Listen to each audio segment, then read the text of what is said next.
नमस्कार, मी पूजा कारेकर पोटपूजामध्ये आपल्या सगळ्यांचं स्वागत करते। आज मी तुम्हाला कारल्याची कुरकुरीत भाजी कशी करायची ते दाखवणार आहे। चला तर मग बघूया। आता आपण ही पातळ अशी कारली कापून घेतलेली आहेत। त्याच्यामध्ये थोडंसं मीठ घालूया आणि मीठ चोळून घेऊया।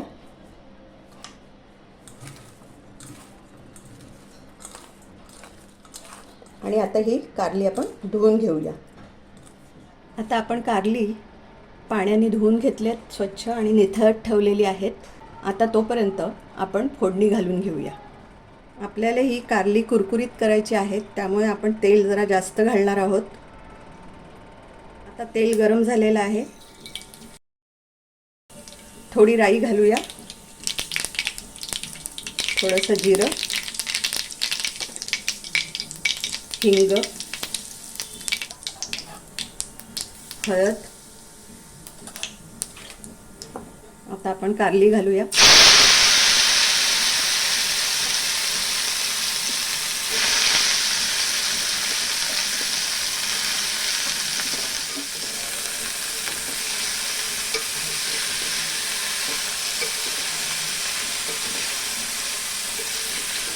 याच्यावर आपल्याला झाकण घालायचं नाही, आपल्याला ही तेलामध्येच परतायची आहे। अगदी कुरकुरीत होईपर्यंत ती आपल्याला परतत राहायची आहे। थोडा गॅस बारीक ठेवून आपण ती मध्ये मध्ये परतत राहायचं, तोपर्यंत बाजूला दुसरी कामं आपण करू शकतो। काही जण डीप फ्राय करून कुरकुरीत करून थोडी थोडी तळून घेतात आणि मग वरून मीठ मसाला घालतात। त्याच्यामध्ये पण खूप वेळ जातो। त्याच्यापेक्षा थोडं यामध्येच तेल भरपूर घालून आपण तळायचं, कारण ते तेल उरलेलं जे असतं ते फुकट जातं।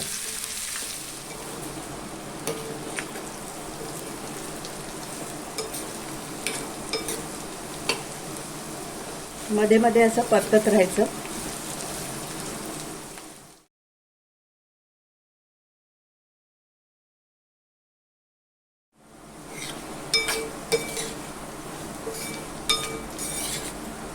आता खूपशी कुरकुरीत होत आलेली आहे भाजी। आता आपण थोडंसं मीठ घालून घेऊया। मगाशी मीठ लावून धुतलं होतं, तर आता गरजेपुरतं मीठ घालून घेऊया।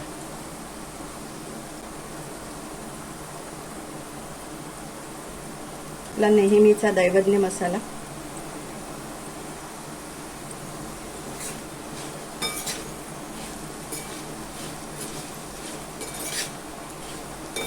आपण मीठ आणि मसाला जरा शेवटी टाकलाय। मीठ थोडं आधी टाकलं तरी चालतं, पण मसाला मग तेलात जळून जातो, म्हणून जरा कुरकुरीत होत आली भाजी की मग शेवटी मसाला घालायचा।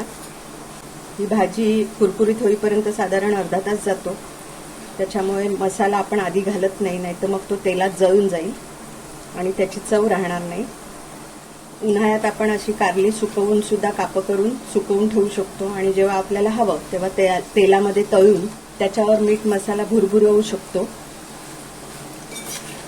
तर आता आपली ही भाजी झालेली आहे। आपण गॅस बंद करूया आणि नंतर आपल्याला या तेलातून ही कारली अशी बाजूला करून ठेवायची, म्हणजे तेल मध्ये राहील आणि ही कुरकुरीत झालेली कारली आपण काढून घेऊया। नंतर कुरकुरीत होण्यासाठी जास्त तेल घालावंच लागतं, त्याला काही इलाज नसतो, नाही तर मग कुरकुरीत होणार नाही।